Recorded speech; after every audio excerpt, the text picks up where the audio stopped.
Bitcoin is up 10.5%, trading at around $56,540 levels as we speak, Ruchi. But few years ago, somewhere between 2017 and 18, the financial market bigwigs were all pessimistic about Bitcoin's prospects. Right, people such as Charlie Munger thought of investing into virtual digital assets or VDAs as a complete sham. Bitcoin is worthless artificial gold, which if it succeeded would facilitate a lot of illicit activity. Now that is not something I think the world needs. And the fact that it's clever computer science doesn't mean that it should be widely used and that respectable people should encourage other people to speculate in it. Bitcoin reminds me of Oscar Wilde's definition of fox hunting, the pursuit of the uneatable by the unspeakable.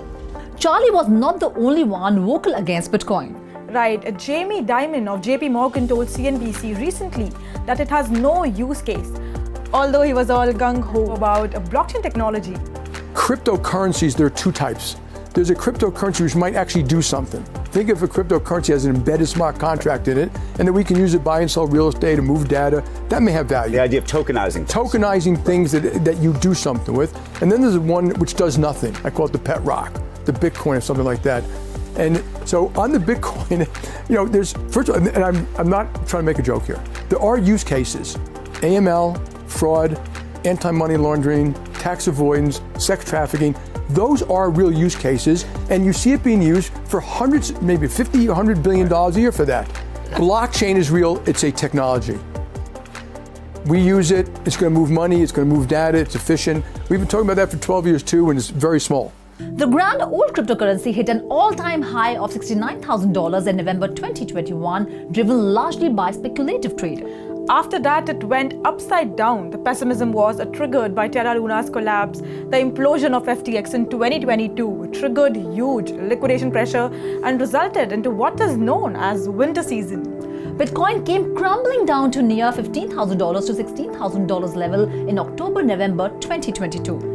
Right, so Bitcoin, the VDA investors' darling, has recently made a breakthrough through the crucial resistance level of $53,000 and is marching towards $60,000 mark. Its recent surge indicates the end of winter season for VDAs. So between 2021 and 2024, a lot of water has passed under the bridge, and the emergence of artificial intelligence to the scene has propelled a lot of investment and activity in technology sector. Bitcoin, Ethereum, Solana, XRP, Binance, and artificial intelligence or AI-based coins have prospered in recent times. Given the rising use cases, their upward journey seems to just have begun. Bitcoin is buzzing with optimism since the launch of spot Bitcoin exchange-traded funds in the United States. Securities Exchange and Commission, the financial markets regulator, gave its green light for spot BTC ETF in mid-January this year. About a dozen of investment bankers had applied for the launch of ETF services like BlackRock, Fidelity, VanEck, Valkyrie, ARK21 Shares, Invesco, Franklin, Bitwise, Hashtags, and others. So far, they have collected over $14 billion in investment, with BlackRock cornering more than 50%. Right, Ruchi, spot Bitcoin ETFs offered an additional investment avenue to institutional investors who until then were forced to stay away or for lack of regulatory oversight. ETF's approval helped to remove regulatory obstacle. Lastly, the markets are gearing for Bitcoin halving in April. This will cause the reduction of miners' awards from 6.25 BTC to 3.125 BTC, making it difficult to mine new Bitcoins. This also means the availability of Bitcoin will be tighter, and hence it may cause a rally in its prices. Maybe it will cross $69,000 or even more. Well, that's all in today's special segment. This is me, Shakha Singh, signing off.